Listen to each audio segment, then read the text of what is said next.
What is up, guys? This is episode 5 of the Tech Lounge, and I am joined by Tech Showdown. Kev, he's just shaved his head.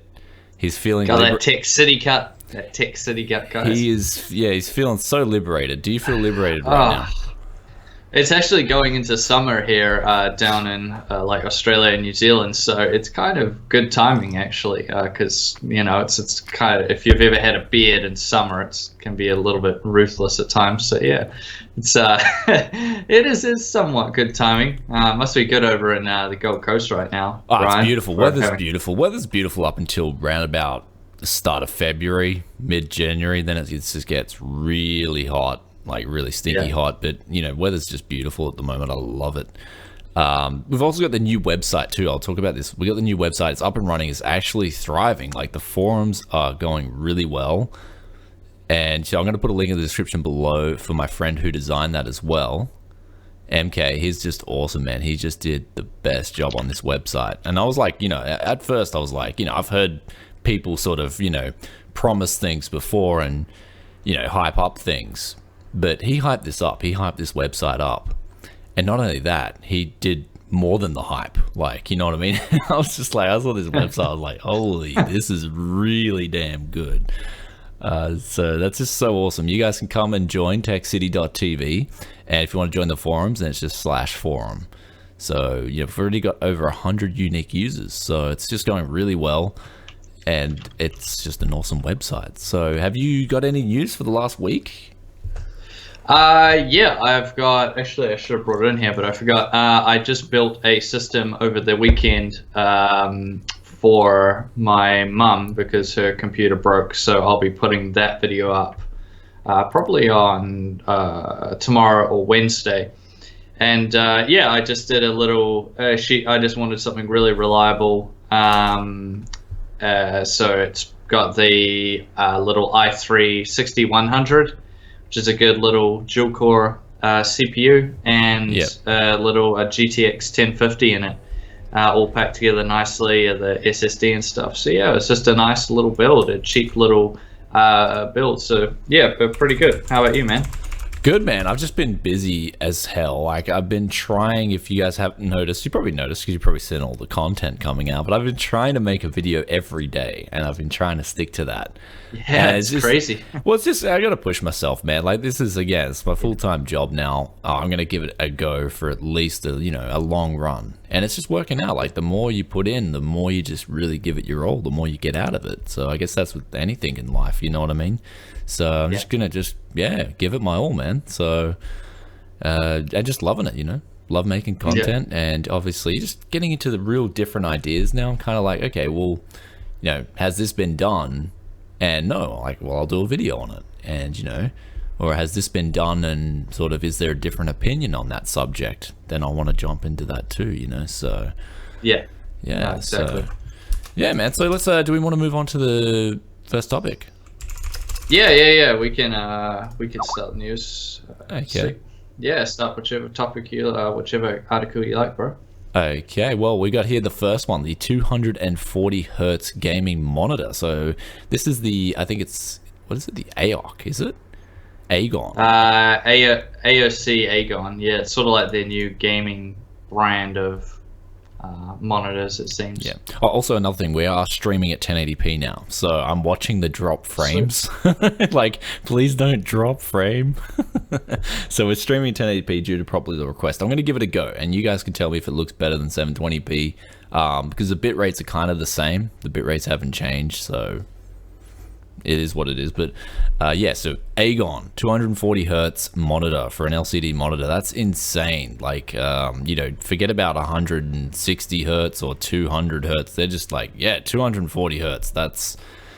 And honestly, you'd have to be really young, and you would have to have like reactions of, I don't know, man, like Superman to do this. Hey, I find it really funny in that where it will sit in the market, because obviously you have to, there's no point getting these high refresh rate monitors if your graphics power is so low that it can't even get anywhere near it. But this is a 1080p monitor. Yeah. which means you're going to find that people would have to run quite a high-end GPU at 1080p to take advantage of that high refresh rate. So it's quite interesting. It's sort of something I talked about a few years ago, quite a popular video of mine, of like, what do I prioritize more, high refresh rate or higher resolution? Because back then it was basically you got to pick one or the other.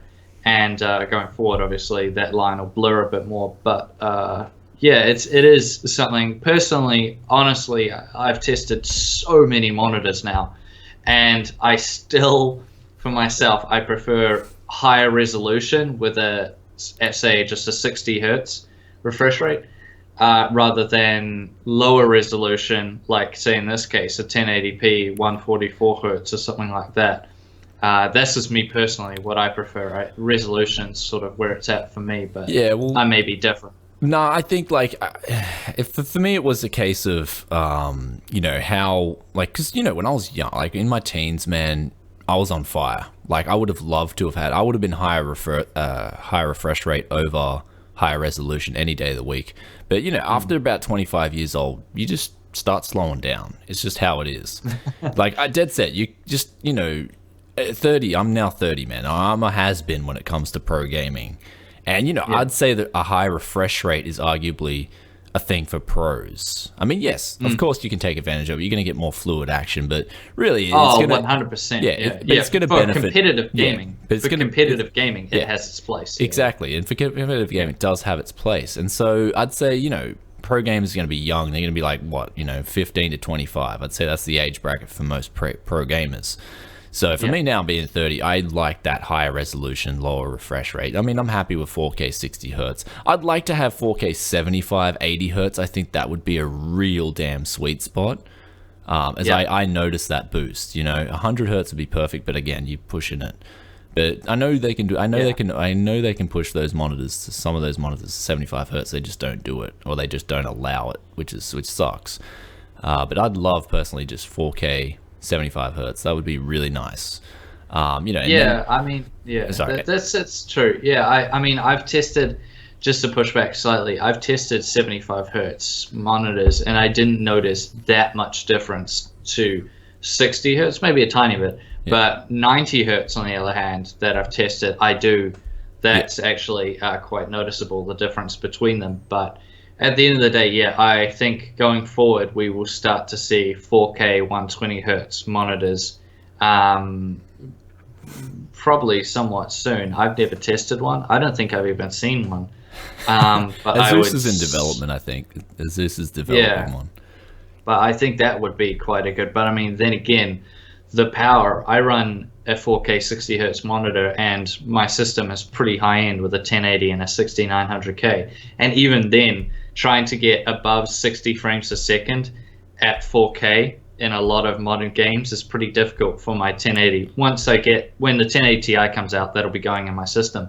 But up until then, it's still actually quite hard, and oftentimes I'll have to drop off filters or drop down the resolution to 1440p, because some of these games can be quite hard to drive on a very high-end system of 4K at 60 hertz on a single card. I mean, let's be honest. I think they should have just called this thing the CSGO monitor, because it's like around about that size, 24 inch. I'd say arguably 24 inch is the sweet spot for competitive gaming. I think 27 inch is a little bit too big. 24 inch is definitely the sweet spot, and then you've got obviously those higher refresh rates as well. So they should have just called this thing the AOX CSGOer.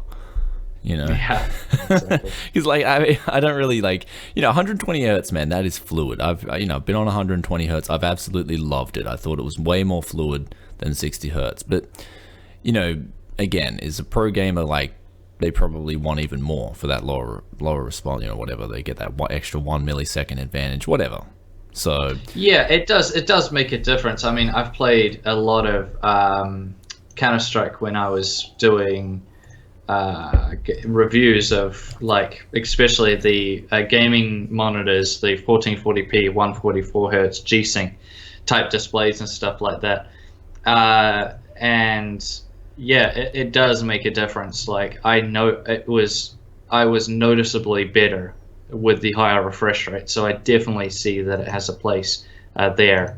But I mean, for people, I guess it's a bit skewed for us because we do gaming and editing and things like that, and I can't go back to 1080p or 1440p after running a 4K display, because for productivity stuff, it is just so much more useful having like a full 1080p preview of my videos that I'm editing, playing along, and being able to do editing and having so much stuff up. Oh, it's just so much better. Oh, well, 4K, I couldn't go back now. 4K for editing in Adobe's really nice. I wish Adobe sort of changed their software, but again, we can't force it. Hey, Adobe, change the software. We can't really make them do that. But that's what I mean. At the moment, I love 4K for both gaming and productivity. So it's up to you guys. At the end of the day, what do you guys think in the comments? Do you think this is something you would like? Do you think they should just call it the CSGOer? Also, another thing is, if you're starting to really up those frame rates, maybe this could induce a coil whine as well, 'Cause have you ever started a game, and the menu just has unlimited frame cap, and you'll get like 1,000, 2,000 FPS. But you'll notice in those games, like when you load up that menu, your graphics card will start going, eee! So it's like, maybe people are going to be pushing their graphics cards with such higher frames that you're going to get more coil whine as well. Maybe that's a unintended side effect. That's true. A lot of games these days have frame limiters on them, which is really nice to see. So I usually just set those in, and then that'll get you away from coil whine. But this thing you're probably going to want to push 240 frames in CSGO. You're going to be trying to push like 400. So that's a good point. Really good point. That's just interesting. It's just an interesting side effect that could come into play. But AMD has popped up again, yet again. AMD $499. It's not $300 anymore. It's $499 CPU. So apparently their 8-core is confirmed now that it is as fast as Intel's latest 8-core. Like, it's pretty much matching it. And it's $499. Now, if this is true, again, this is going to be so awesome for the tech community. In that, not only can people have like a new flagship, they're like, oh yeah, hell yeah, forget about Intel's 10-core. This thing, $500. This thing's going to be on point. And it's going to be a lot of fun as well. So, if they can pull this off, man, you'll be seeing my new main rig will have, AM4 motherboard and a Zen CPU. So, what do you think about that?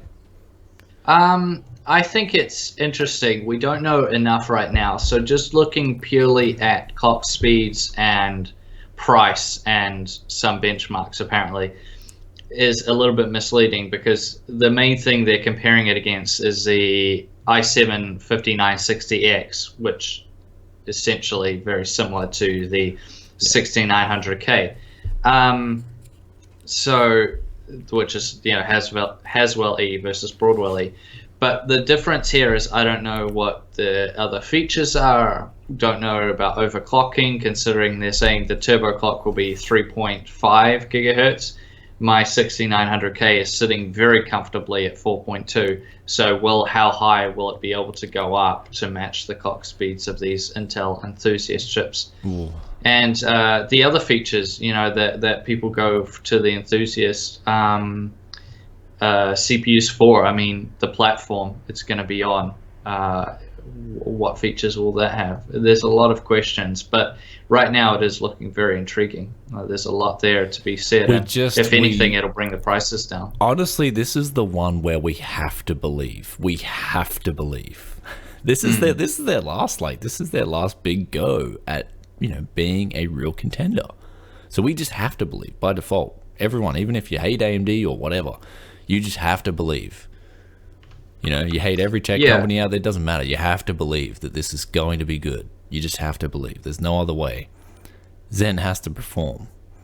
What's crazy that I'm just reading is they're saying, just correct me if I'm wrong, that there's going to be L3 16 megabytes L3 cache and a 95 watt TDP.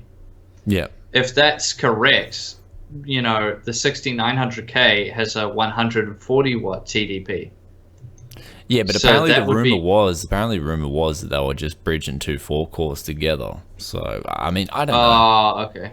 I'm not too sure, right? No one's actually had a hands-on with this thing. Like, no one independently has had a hands-on and been able to say this, and this. So But yeah, it's PGA as well. That's really cool.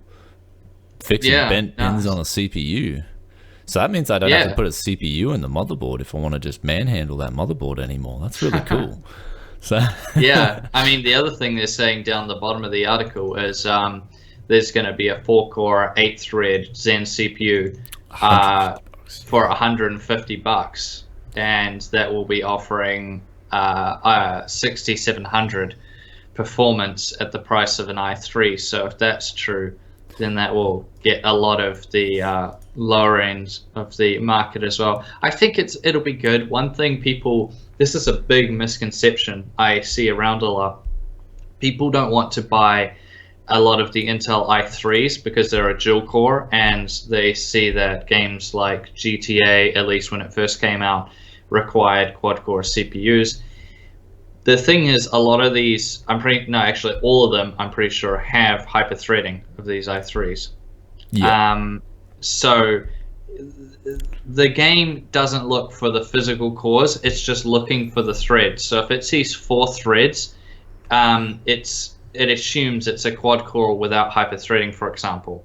Like, it doesn't matter. So a dual core with hyper-threading will be able to play your games that require a quad core. That's a big thing that a lot of people But it get wrong. depends how much data they're pushing through the pipes there and whether those FPUs can handle it too. But I mean, it just depends on the game and whatnot. But the game will still be able to play. It won't come up like, hey, you don't have enough CPU threads to run this game. That's it, exactly. That is true. We got there, though. That is a really interesting CPU, $149. I mean, this one is the one to go, celebrate over and pop the bottle of champagne. This is the CPU to go pop the bottle of champagne over. $149.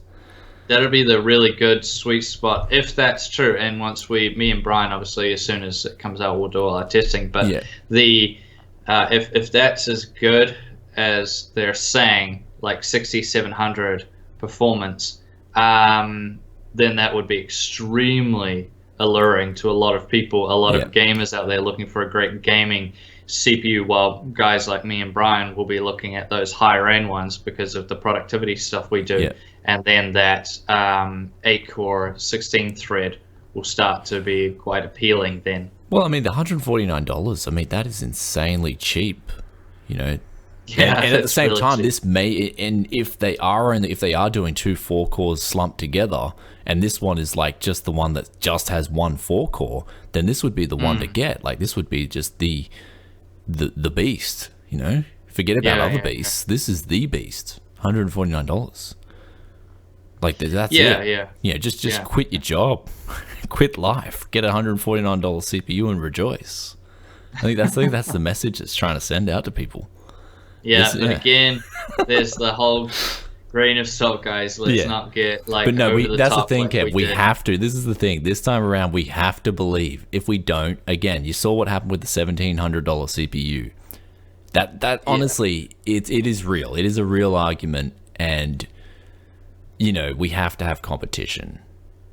We do. I'm hoping for the best, but just look at used PCs. But I mean, look at used PCs. Look how much they've just taken off in the last year. A lot of people just want to build used builds now, not because, well, there is a lot of factors. It's fun, it's this, but the CPUs haven't come that far. We're not getting improvements, so the old stuff is still so good, especially for the money. And I think that's really why used PCs have come so far in the last years, because people are saying, hey, especially me, man, I'm looking at them and going, hey, an old school Nalum CPU, you can pick these up for $20. Which you put it in there, bang, you've got better performance in some cases than a 6600K. What the hell? What's going on here? So I think that's what a lot of people are saying. So, Zen, it's your time. It's your time to shine. Do it. Yeah. And we got next. Sorry, next here we got Intel's flagship Xeon E5 2699V5 Skylake, 32 cores, 64 threads. Whoa. Wow. So, I mean, they've upped the ante. I mean, didn't they have like a 22-core CPU before? They've just gone, okay, let's just drop another 10 cores in there. Oh, there it is, yeah. So it had 22 cores before. Now they're going to 32 cores and 64 threads. I mean, that's a big increase. And if AMD's Naples rumors are true, then maybe that is an indication that Zen could be legit, right? Yeah. Yeah, no, exactly. I think this just looks crazy. We'll talk a bit more about Xeons near the later part of the show, just for you guys that maybe don't know that much about them. But yeah, this should be very interesting. Wow, that is that's a lot crazy. Of processing power. 64 threads is just wow. Well, it's got the 2.1 gigahertz base clock, but the thing is about the Xeons nowadays, especially with like the V4 and the V5 generation, is that they just boost really damn high on 2 threads or 4 threads. So something like this, you could imagine it would just be everything. It could do everything, except of course it would cost an absolute shitload. Like for anyone, even remotely interested in anything you'd have to have programs that utilize 64 threads for this to even be an option. And even then you'd need to whack them in 4 CPU configuration. This is not made for the consumer market. Don't even go near this thing. Yeah, this is made for industry. This is not made for the consumer market. Where in the industry they don't care so much about the price. They just care about how much it can process, how much it can crunch, and how reliable it's going to be, which is why people go towards the Xeons, because of the reliability. But yeah, they won't care as much. So there's a very good reason for that, why they go towards it. But yeah, for consumers, there's no. So, well, they are upgrading the socket to 3647 too, so that's interesting. So it's kind of interesting to look at the CPU on the pads as well. It's kind of like it's been chopped in half. So yeah. Crazy. Go get your Xeons, guys. Go, finance your home and go buy one of these things. Just cause. Just cause. So now we got No Man's Sky update. Now, I don't know, this has been circulating. Every time I look at tech news, I'm seeing this pop up. No Man's Sky, an update arrives. It's a huge, massive update. And it's got 2 new modes, I think, survival and creative. Yeah, creative mode. So that allows you to explore the universe without limits and build a huge base. So it's getting all Minecrafty. And survival mode, which they're saying really changes the game and makes it much more of like an endurance experiment. So yeah, basically with this patch update, you're getting base building. You can claim a home planet, create a shelter, recruit life forms, all that stuff. There's farming, you can make a camp. There's freighters, which you can purchase, which they're saying are really expensive, but that can help you with your resource management, new technology and resources, a new UI, TAA and motion blur, which okay, yeah, sure, that's good, I suppose. Some people don't like motion blur. I personally don't mind it, but whatever, each to their own. And then a whole bunch of general gameplay, bug fixes, UI fixes. Weren't people complaining about this just being too repetitive and being very boring after a couple of hours? I mean, essentially, how are these updates going to fix that? I mean, they're just introducing 2 new modes. Is that Well, that should help, because for the most part before, I think you didn't do anything else except that. So I think this will be quite good. At least it'll add a bit more. I don't think this will change the game drastically, but I think it's a good step in the right direction. But time will tell, I suppose. We'll see how honestly, for a game like this, for a massive game to succeed like this, there's 2 forms of games that I really think succeed. There's RPG, right? You play through, you've got a story there. And then you've got multiplayer games where if you've got, say, you're creating things, there has to be some form of competition to make your creations worth value. And now, what are they doing to address that? Because you just go in, I can just build a house, build a building, but if no one wants to come there and that's worth nothing, then I'm going to feel like my time and effort put into this game is worthless. So, none the wiser, I think this is going to be a flop. That's just my honest opinion. The new update is not going to do anything, so just hold back, wait for the people to play it for another 10 hours, and then be like, don't buy it. But I think that's going to be the reality here, because you've got to really address the real problem, and that's creating value, even in a video game. Yeah. It might sound stupid, but you've got to create value. You've got to create the drive to actually want to play the game, and by doing that, you have to make it competitive. So, well, I mean, the thing is that I'm hearing, this may or may not be true, that there was a lot of pressure from Sony to kick the game out even before it was ready. So maybe that was the case, but I see this as, it's definitely a step in the right direction. It shows they haven't abandoned the game, and they're actively working to make it what it should have been. So yeah, we'll see if I don't know how many people will go out and buy it now, but it should at least start a trend to make it better, and then maybe by the patch update 1.2, if they do another big one like this and add even more stuff, then it'll start to become appealing. I think they need to drop the price a little bit as well, because I think it's still a bit high for what it is. But maybe. Yeah, I think you're on a good point there. So I don't know. I'm sort of a little bit pessimistic about it. I just think you can't really, as much as you try, you can't really fix a broken formula kind of thing unless you just overhaul it. So so on that note, we've got Ansel says Beyond Good and Evil 2 is still in development, and the thing is, it compares to the scope of Star Citizen. So this is pretty crazy news, because we've seen how big Star Citizen is, and the scope of that game is absolutely massive. But now you're starting to see competitors creep in and say, hey, I want a piece of this pie, because it's a huge market. Obviously, you've seen the funds that are going into Star Citizen, right? Yeah. People are like, well, that's a huge market. People want such a massive game to just be able to sit back and explore and go anywhere they want and do what they want at any time. And so the developers here, apparently, they're just developing this massive game. It's been in the works for a while, and apparently Good and Evil 1, they couldn't implement all the things that they wanted to. So this time around, however, they're doing that, and apparently they got the backing. They got the supposedly going to get the backing of Ubisoft and Vivendi. Yeah. So, if they do get Ubisoft on board, then I think it's going to be serious. And, you could expect a massive game. And I mean, Ubisoft do make some really good RPGs. Like, you look at Fallout 4, that's huge, right? Fallout 4 is really good. So, was that Ubisoft? I thought Fallout 4 was... Oh, Bethesda. Sorry, my bad. Bethesda? Oh, my God. Yeah. Oh, actually, whoa. I'm the biggest noob. Sorry, you're right. Actually, now, oh my God, Ubisoft. Actually, this could be... Ubi shit, you mean? This could be bad. Yeah, exactly. This could be bad. Oh my God. Okay. This is why you watch the live stream, guys. You get to see me be a noob mid-stream. But yeah.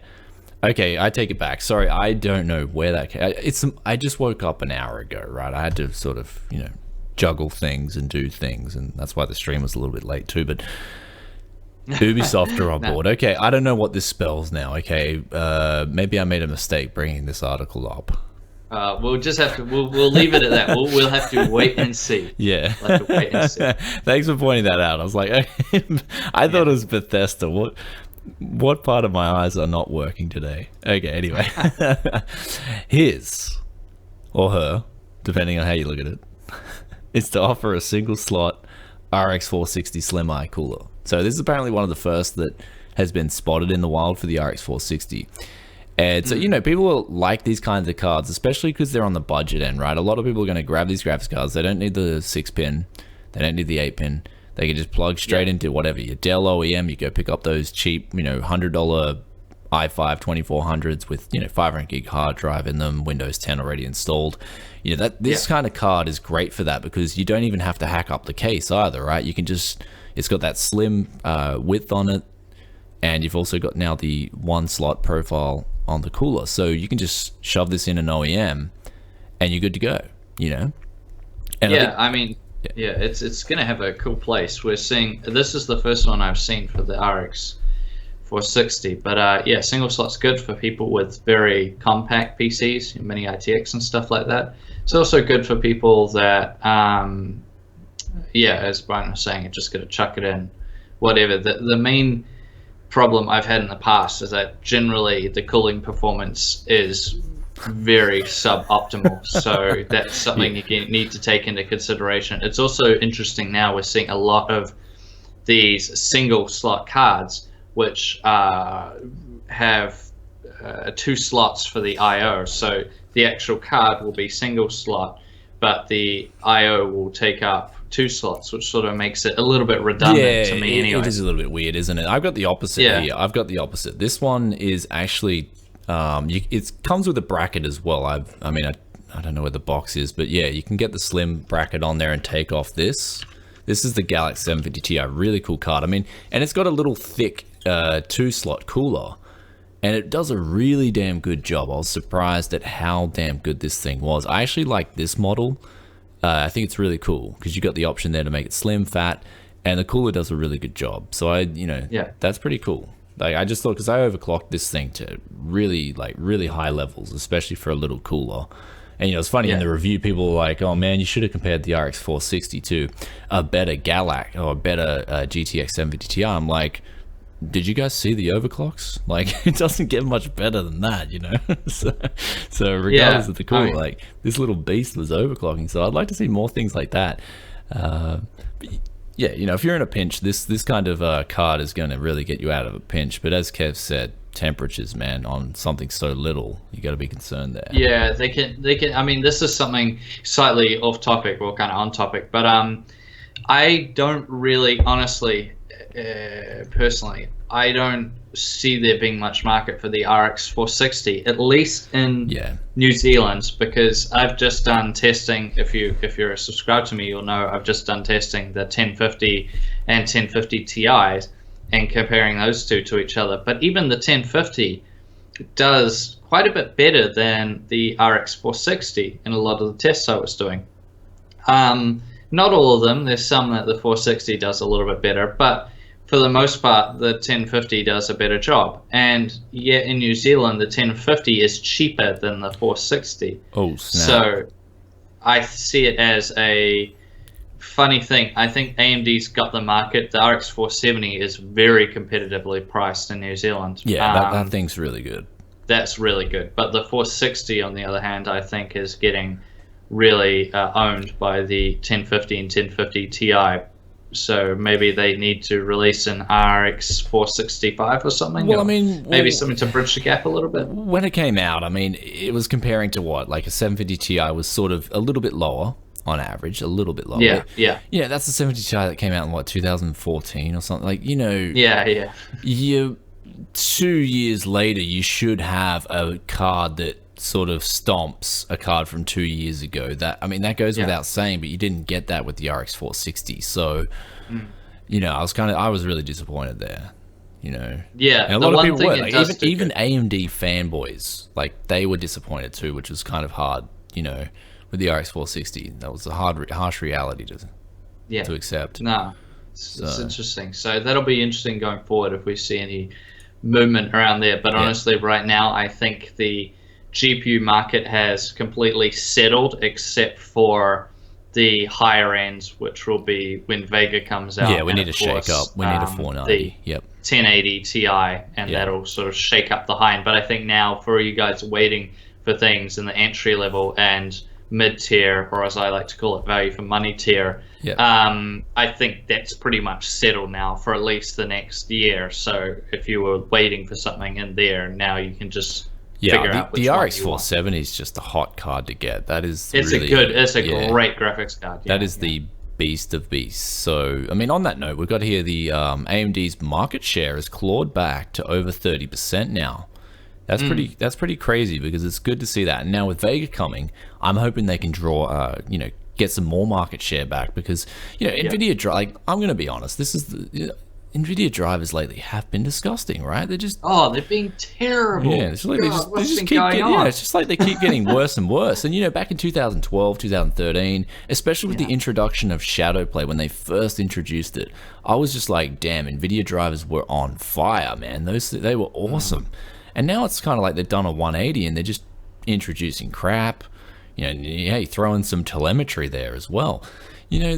What is going on with these guys? Like, there's so much bloat as well with like GeForce Experience. There's just so much bloat now coming with it. I'm really, getting disappointed. But of course, you don't need GeForce Experience. Well, but this is probably a reaction to that. You know, the same things that made them a great graphics card company, they're now going against that and not doing that. You know, like I said before, NVIDIA, just give us the option to go lightweight or go with the fancy crap. I don't want the fancy crap on my drivers. I just want shadow play option, driver. And that's it. I don't want recommendations for my fucking games. I can tune the games myself. To be fair, to play devil's advocate, but that's the thing. They can give us the option, though. But that's the thing. They give the option. They should be option. Yeah, you know, that's what I'm saying. Just give us the option on install, and I'll pick the lightweight version any day of the week. And I'm sure, like, most of my viewer base would just be like, yeah, lightweight, bang. You know. But most of us and most of the viewers are probably enthusiasts, so they know sort of what the things mean. There's people like my girlfriend, for example, she's got the 1070 in her rig, but you know, if I wasn't around, I set up her games anyway, but she doesn't understand what the different settings mean, what all the filters are, you know. But the biggest problem is so you can just hit the button optimize and it's done for you, and then you go in and I know that, but the biggest problem here is now that the drivers from the get-go are affecting people like your girlfriend. That's the thing. So you know, they share things causing stuttering and all like performance loss. That's the biggest problem. It's causing everyone problems, not just the enthusiasts. Yeah, exactly. So, I think the most interesting thing is looking at the market share is comparing it to what it was last year. So you saw 18.8% for AMD and 81.1% for NVIDIA. Yeah, that was huge. And then seeing now last quarter, you're seeing 29.9%. Oh, so it's just more than below 30%. My bad. Yeah. So a 10% bump for AMD, whereas it's like an 11% loss for NVIDIA. So that's really good. I mean, obviously, where AMD gains, NVIDIA will lose. But yeah, I think what you're 100% correct. If Vega comes out and the 490, because what we're hearing right now is what AMD might have done when the 300 series came out. So everyone was expecting the 390 and 390X to be the I'm forgetting now. What was the GPU in the Fury X? Because it's Hawaii is in the. It's just the massive one with 4,000 shaders. I forgot the name off the top. of my head. The one in the Fury X. Anyway, everyone thought it would be that when you got the 390 and 390X were actually just Hawaii chips with double the memory, faster memory, slightly more refined. Tweaked, tweaked, and I think that might be the case. So this time we'll get a 490 and or a 490X, which might actually just be two Polaris 11 chips put together, or Polaris 10, put together on a single PCB, a dual GPU card, which there has been a lot of rumors about, and then you'll get some like Fury 2 or something like that, which will be the Vega big boy. But that's just, I can dig that. That could be completely wrong. I can dig that, though. But it could be the case. If they're charging $400 and it's got, it alleviates that 4GB issue that the Fury had, then, it's got 8GB on board. Fiji GPU, that's it. Everyone's correcting me. Fiji XT. That's right, I forgot. Yeah, but if they can release the 490, even if it is a rehash Fury, but it's 14 nanometer, it's got, more memory on there, I think that'll be a hit still, especially with the way NVIDIA drivers are going. So it's AMD's kind of game. I mean, I'm hoping NVIDIA can correct their drivers, because I'm thinking about making a switch, like legitimately making a switch. I mean, and, because Adobe now supports OpenCL. Adobe's got OpenCL support, and it works really well. It actually works a bit better than CUDA, in my opinion. So yeah, I mean, it could be interesting. The one thing I would note is that dual GPU support has fallen off a lot. So that might be a problem if AMD decide to do that, which I'm honestly hoping they don't, because, well, Brian will know as well. If you've tested a dual GPU config, if you've ever tested a dual GPU card, you get things like micro stutter. There's lack of support in some games, which won't mean the game won't run. Oftentimes, you will go to play the game and it will just be using one of the like a single GPU rather than both of them, or there's other funny things that can go on. In general, it's not that ideal. How it compares to running two individual GPUs, it is better usually, but it's still, I don't know. I would hope they don't. I'm hoping that you get a 490 Vega and a 490X Vega, and they just dominate the market. Well, and the bottom line is with dual GPUs, you know, SLI or Xfire, whatever. I'm just going to say this. You know, compared to a single card configuration, sooner or later you're going to run into problems.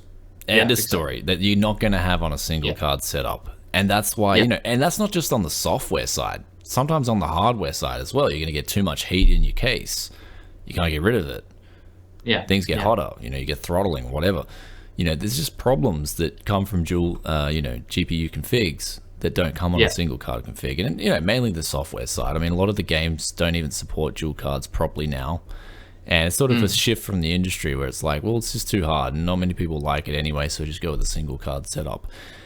I mean, yeah, it's kind of sucks because some of those mid-range cards, right? You get two GTX 1060s or two RX 470s, you know, drop them together. You got, you know, you got some really good performance, right?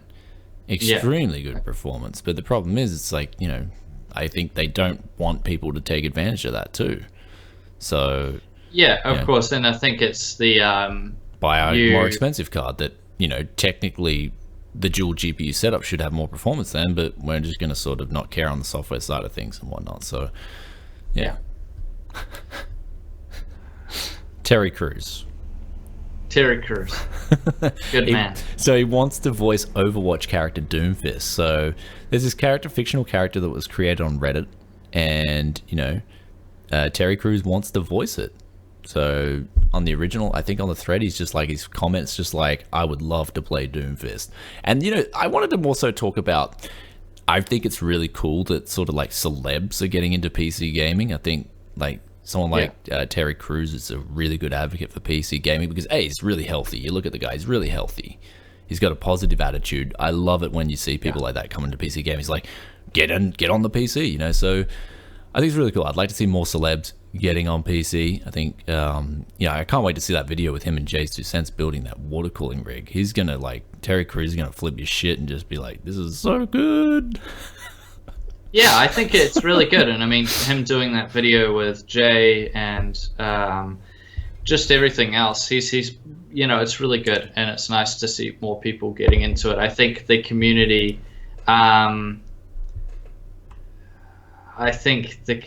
in general might be a little bit harsh, but in general, I think he's weathered it pretty well.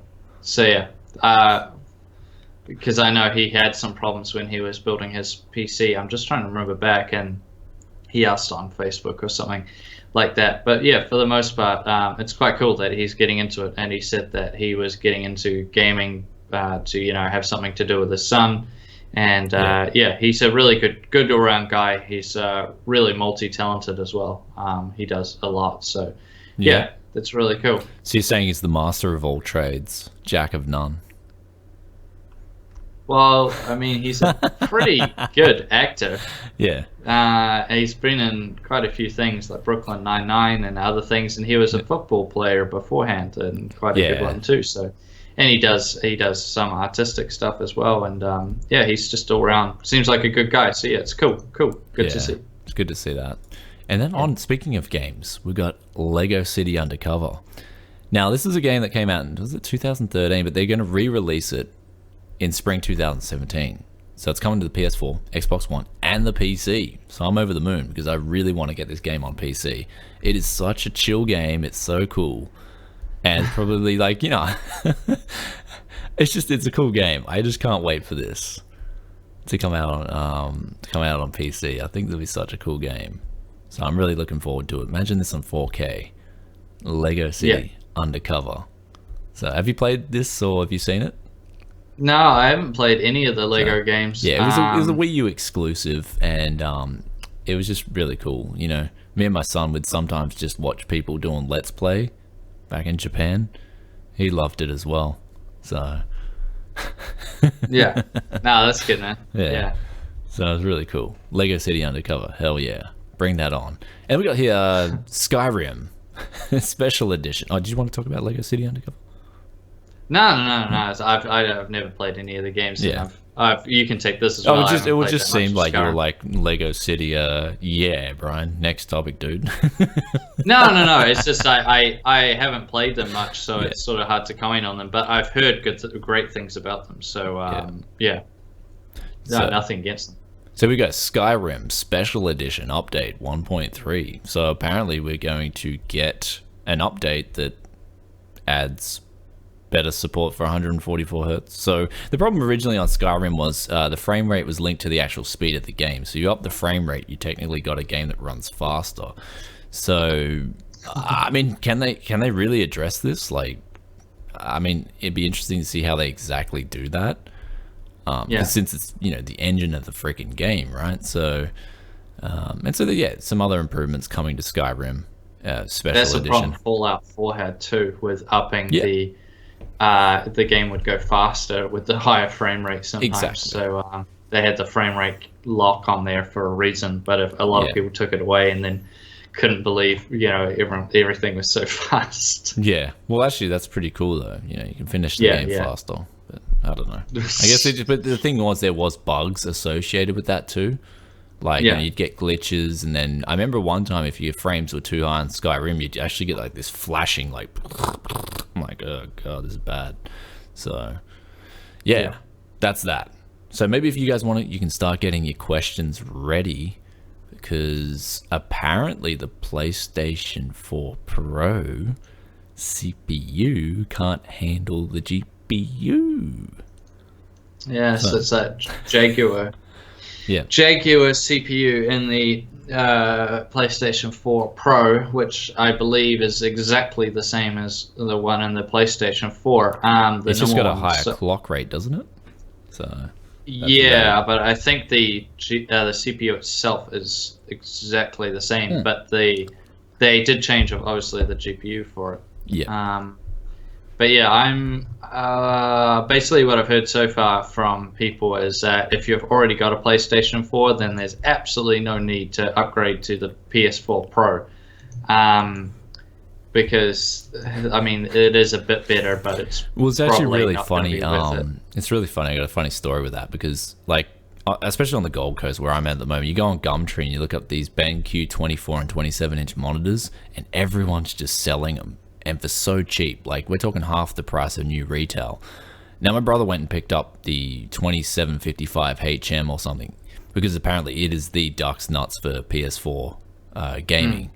So he went and picked that up, and he got it for like 200 AUD, and it was like it's like 360 brand new. The guy's like, I went in there, and I just, because my brother always gets me to do the haggling and all the hustling and whatnot, and I went to talk to the guy. I'm like, you want 250 for it? And he's like, yeah. I'm like, well, that's it's not good enough, man. I'll give you 200 for it, because I know you're getting a PS4 Pro and you want 4K support. And he's like, how did he know this? I'm like, what other reason do you have to sell basically a brand new monitor? Like, what other reason is there for it? So I put two and two together and figured out that's why people like want to sell their 1080p monitors, because they want their 4K, and it's kind of like, well, it's kind of a waste because it's not true 4K. Like a lot of times, a lot of it is upscaled. So, but I mean, I don't know. We'll see. It's Sony wouldn't have released it if they didn't think anybody would buy it, and I think a lot of people will be buying it. People that don't currently own a PlayStation maybe will be looking into it. But I mean, the thing is that a 4K monitor, even a cheap one, will probably be as expensive, if not more expensive, than the PlayStation Pro itself. So you've got to wonder, but whatever. Well, I mean, you got to wonder. I mean, I don't know. Yeah, the original PS4 would probably be the go. I mean, that'd probably be the way to go. I mean, games are still going to be made predominantly for the 4. I think the Pro is just it's a way to try and get a market share away from that Scorpio, the upcoming Scorpio, which is going to be a really revamped console. That's going to have a 50% faster GPU than the PS4 Pro as well. So, so that thing's going to actually have some big specs. Hopefully they put a new CPU in there, and there we go. I mean, so I think they're doing that in sort of preemptive move, but the problem is that the balance is off, right? They've got that GPU, like the 280X equivalent, is not as good as the CPU just can't handle it. It is, and you're getting stuttering and whatnot. People are reporting it stuttering and a really suboptimal experience compared to the original PS4. And it's like, okay, that's what's going on. So, yeah, go just, if you guys are wanting to get into console gaming, you can go pick up a cheap PS4 secondhand and a cheap BenQ monitor. And you'll be home and nice. Yeah, so. Should we plug the giveaway? Because there's only 1 week left. I sent it to you on the... Okay, I've just got to bring up IMs. Okay, here we go. So there's about, if you guys do not know, Brian and I and Playtech have been doing a giveaway, which is a full set of peripherals, full set of SteelSeries peripherals, and you get... Hold on, I just got to copy the... Oh, there it is. I think I brought it up now. Yeah, should be good. There you go. Okay, so Playtech. So you get a nice Rival 300 mouse, some Siberia headphones. You're getting this keyboard that I'm currently testing. This is the M500, so you get one of these guys. What switches does it have in it? What switches does it have in it again? Reds. Oh, reds. Oh, nice. Cherry Reds are pretty cool. Reds are cool. Cool story. Yeah, nice and quiet. I mean, that's why you can't hear anything when I've been typing. So that's good. And so guys, there's about 1 week left. So definitely enter if you haven't already, because you definitely don't want to miss out on it. Yeah, definitely get in with a chance, guys. Go register. I'll drop the link in this video if you want to get in with a chance. So you get one person in the world is going to get a whole kit. So that's pretty cool. Whole set of peripherals. Now, one thing we wanted to do, we can do it quickly here, is just a little bit of, to round out the show, is a bit of a teaching, sort of a let's learn. Because a lot of you guys will know that Brian especially will talk about Xeons quite a bit, but many of you probably don't know that much about them. So we thought we'd take some time to talk a little bit about them, if that's cool, Brian. Oh, yeah, that's cool. The Xeons, basically the Xeons represent a lot of value for money, especially on the Nalum gen. That was the LGA 1366 generation. That is where they really shine. Also the generation before that, LGA 771, 775, because they had two different sockets. The 775 was a consumer socket, and then the 771 was the server socket. But the thing is, you can actually use those server socket CPUs on a 775 board. All you have to do is either drill holes on the PCB. Like from AliExpress, you can get CPUs that already have the holes pre-drilled, so you don't have to do anything to the motherboard. And then, of course, you have to get a little pad. And the ones on AliExpress, I think they've got the pad pre-applied as well. So if you just want a hassle-free 771 install, you can go on AliExpress. I think you pay an extra like couple of bucks, which is really not that bad. But also on that note, you've got the 1366. And now this is where it really gets good, because you got that first generation where you got the IPC gains, and you also got the hyper-threading introduced, which was huge. And so you can get the 6 cores on there, like legitimate 6 cores. And this was generations before, well, no, not generations before, but like, this was before they released that 5820K, which was the real sort of cheap 6 core. Now you can get these X5650s or E5640s or X5670 CPUs, and they're 6 cores, 12 threads, and they overclock, and you don't need to pay for a license, because all 1366 boards overclock. And so that was kind of like the last true generation of, free overclocking, so to speak. And so that's why the Xeons are just so damn good. Then you've got a generation after that, which is like the Sandy Bridge, where the Facebook servers and all those, I think the rumor was like Facebook was, overhauling all their servers. And so you just saw this flood of X2670. Yeah, I think that's the model. I got 2 of them here. And they're just like, they're in, they're just beast CPUs. So you can get them and you can put them together and you've just got one massive rig. So, it depends. You can do a lot with different things on the architectures, but the old school Xeons represent such good value for money. So really good to see that. You got 3 gigahertz oh my god, I think it's 16 cores, 32 threads, right? The 2670. So that goes up to 3 gigahertz. So you get two of those together, and you've got now just huge specs. 16 cores. Yeah, no, it's crazy. So for those people who might ask the question, then what's the main difference between Intel's core lineup of CPUs, which is the i3, i5, i7s, and the Xeon lineup? What are the main differences there? Why would you go for one or the other? Oh, in the new or old? Just in general, I mean, new and old. What was the reason for them existing? Well, I mean, why not just get a Xeons? enthusiast? There is one fundamental difference at the core, and that Xeons are designed for essentially multi-threading. There is something on there. I mean, someone would have to correct me on what exactly that is. I remember someone who was a programmer. It's the memory as well. The fact they have that. They've got support for ECC. Yeah, ECC memory. Yeah, ECC. But there's ECC, something actually at the core of the computer that was fundamentally different to the consumer i7s. But besides that difference, basically Xeons were binned for the server market, and that they're the cream of the crop. So they generally very reliable. Very reliable, lower voltages for the said clock speeds, and that was the whole thing with Xeons. And obviously Intel, with the LGA 1366, they cracked onto that. They're like, well, we don't want people getting these cheaper Xeons, putting them on consumer motherboards, overclocking them, and when we want to sell our i7s and whatnot. So what happened there is now they're starting to lock the motherboards. They're starting to lock the Xeons by making actual separate sockets for them. Yeah. And so that's a problem. Nowadays on Skylake and Broadwell, it's really a different market now, and that's the shame. That's the sad thing about it, is it's really a different market now. And so the Xeon appeal with the consumer market now is kind of dying, but when it comes to the old school, like Sandy Bridge and Nalum generations, it's so good. And the problem is that there's such a demand for those CPUs that the motherboards are becoming generally overpriced. So basically, if you want to get into a hot Xeon setup with a Nalum gen or a Sandy Bridge generation of CPU, the whole idea is to try and find a bargain where someone's just throwing out their computer, or someone's selling their son's computer, he's gone off overseas or something.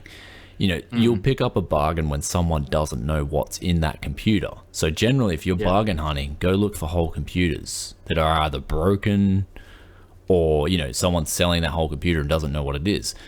Generally, if someone knows the model number of that motherboard and the CPU, you're not going to get a deal. So that's how I'm giving you guys some insider hints here on how to hustle, So there you go. It is good. The one thing people should be aware of, and this isn't to take anything away from Xeons, is the fact that most games like fewer cores or threads, but faster, where Xeons are still going to be okay, but they're mainly made to be very large amount of threads. Like they go up to 32 threads, way higher up to, what was the one we did earlier, 64 threads and stuff, just crazy amounts. But they're much slower because they're just made to, which is what you want for productivity. So that's another big difference there. Someone asked about ECC memory, which is error correcting. Something. I forgot what it stands for. But basically, what that means is it's been a while. I'll just Google it quickly. I forgot about it too. Like it's basically you've got an extra layer there in the memory that basically checks. Stop data loss. Stop data loss. That's basically what it is. So it's error just correcting code memory. Yeah. It just stops data loss and stuff like that. So that's quite a good thing. Yeah, but you also got registered memory. They're actually two different things too. A lot of people think they're the same thing, but they're not. Registered and ECC are two different components. Registered actually adds an extra 8 bits, I believe it is, to the memory, and so you can have a bigger configuration of memory. ECC is obviously that extra cycle in there that corrects it. Yeah. So like you've got CR1, for example. If you've got ECC memory, it now becomes CR2, and you've got that extra timing in there that checks. So that's the problem that's why generally gamers and consumers don't like ECC memory, because, you know, the chances of you having an error code due to not CPU, like whatever it is, like the, you know, electromagnetic interference and stuff is extremely rare. But the problem is, if you're a bank or you're a, you know, professional, you can't risk that, right? So that's why ECC memory exists. But at the same time, you know, consumers don't care, right? Oh, my game crashes once in a blue moon. Who gives a shit? So, but you know, and you're sacrificing that at the cost of performance plus costs, right? Generally, ECC memory should be more expensive to manufacture. So brand new Xeons memory, in general are way higher in price. Yeah, way higher in price than the consumer CPUs. So that's the whole thing with the ECC side of things. So yeah, there we go. It's an interesting thing. I mean, like again, you know, I did all this research ages ago, so I might be missing a few things, but that's the gist of it. So yeah, then that should give you guys a general idea. And you can actually have like non-registered ECC memory. It's pretty cool. I actually haven't seen registered non-ECC. Like, that's funny. I haven't seen that one yet, but that'd be pretty cool. I don't know. Anyway, so yeah. We'll just Unicron as well. Guys. Yeah. Sorry, there was a question before I go. Unicron. That was my dual Xeon build with 128 gigabytes of RAM. It was huge. That thing is in pieces at the moment, so I'm looking to resurrect it. Looking to resurrect that, but I'm waiting on the right case. I want to get an extended ATX case so I can do it properly, rather than like the last time I did it. You know, I was putting these pads down and then like silicon gunning them on, and you know, it was cool, but like I kind of want to do it properly if I can this time. That's all. So I'm waiting on the right case. So yeah. So anyway, dropping some also, what's this? Did you wish to? I was just reading a question. So yeah, would you guys mind? Sorry, I was. You go. Yeah, no. Go ahead, man. Someone asked you to post the forum link. Yeah, so it's techcity.tv/forum. That's the if you guys want to go to the forums, I'll drop the link, and I'll drop that link. So yeah, head to the forums. It's awesome. It's really cool. And no, I'm not talking about ladyboys. That was a one-off. Are we going back to this? No. I'm not going there, man. All right. Another question we got was, would you guys mind dropping some tips on viewing technical specs of PSU like Brian does in his bargain hunting? So when it comes to power supplies, you have... I think, well, when you're looking at the technical specs of them, you'll be looking... I don't know how technical you're actually meaning. For the majority of people, I would say your main things to look at is the rating. Obviously, you need it to be quite, higher is better, more efficient, I should say. Also, is it modular or non-modular? That's another big thing these days. I think what they're trying to like the quality of the components inside. Like you want it to have good caps in there. Japanese capacitors. Yeah, well, you want it to have good caps in there. You want it to have good choke. Like there is you go to Johnny Guru, man. Those guys really know their stuff. Oh man. That is the best site for power supply information. But the thing is, there's generally a few. Basically, it's been a while since I really dug into power supplies. But there's basically a heap of different manufacturers out there that you want to stick with. Yeah. And these guys are really good. I mean, for me personally, I love Delta, I love FSP, and Seasonic. They're the three that I generally stick to, and Superflower as well. Corsair. But the thing is, those guys use Seasonic and stuff like that. You know what I mean? Sure. Yeah, that's what I mean. You got the original guys making this gear, and then you got EVGA using that, and then you've got EVGA using those. You've got Corsair using those OEMs. Yeah. So that's what you want to look out for. These guys just talk about what components to look for on a power supply, and especially Johnny Guru, if he's recommending a power supply, then it's good. Yeah. Exactly. Yeah. I mean, there's a lot of good ones out there. I generally have stuck with platinum grade PSUs because I like a very clean power that's going to be good for you guys, especially people who are overclocking. My current power supply in my rig right now is the Corsair HX 1000i, which is very similar to the AX line. The AX and HX are very similar, both platinum. I think the only thing different is that the AX is digital, and that's about it, I think. But what about you, Brian? What PSU do you use in your personal rig? Yeah, Superflower 850 watt. I think it's technically a gold power supply, but it's actually platinum. So okay. Yeah, so there's 4 companies that I go to, like the OEMs. Channelwell are pretty good too. Sorry, there's a few out there that are really good. So do your research and look at the power supply and what it is before you buy it.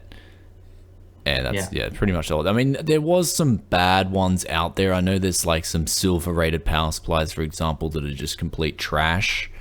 Do your research. Yeah, so before you buy it, especially a brand new power supply, do your research. Like for me, when I buy those power supplies in the used builds, I look at the specs of them. Okay, they went in a server build, and it's from FSP. I automatically know that that's going to be a good power supply.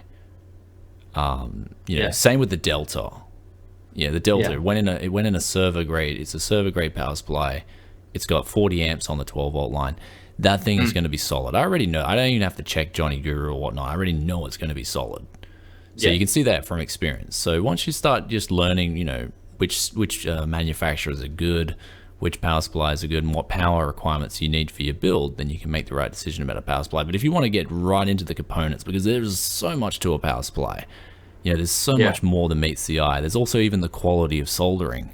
If it's got if it's had a poor soldering, that's right there. That's potential short-circuiting power supply. So you've got to look when you look at a power supply. You've got to look at a lot of other factors than just the rating and the the efficiency rating. If it's a gold power rated power supply, you got to look into a lot more than that. So it's a good general idea though. If it's platinum compared to say a bronze, see, to get to a platinum though, that's a different story. Like you actually need to have the really good components in there.